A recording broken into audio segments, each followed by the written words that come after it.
Këshilli i Qarkut Kukës ditë më parë mbajti dëgjesën publike për fazën finale të miratimit të buxhetit për vitin 2026. Gjatë takimit u bë ditur se buxheti këtij viti është orientuar kryesisht drejt investimeve dhe projekteve zhvillimore në 3 bashkitë të Qarkut.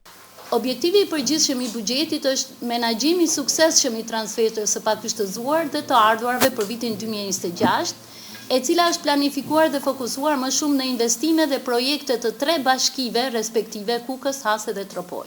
Sa i përket investimeve për vitin 2025, Drejtoresha e Ekonomisë dhe Financave, Majlinda Onuzi, bëri të ditur se 2 nga projektet kryesore ndodhen në fazë përfundimtare.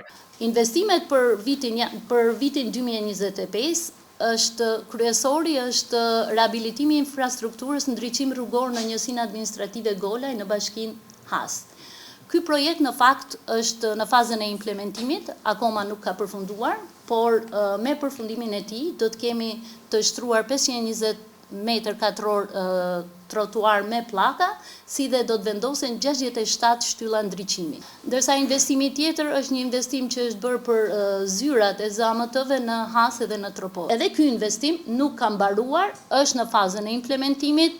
Në prezantimin e projektit të buxhetit afatmesëm 2026-2028 u theksua se për vitin 2026 prioritet mbetet jo vetëm mbulimi i nevojave administrative, por edhe zbatimi i planit të investimeve për 3 vitet e ardhshme, që përfshin projekte me financim të huaj dhe mbështetje për zhvillimin e aktiviteteve dhe eventeve lokale në Qarkun e Kukësit.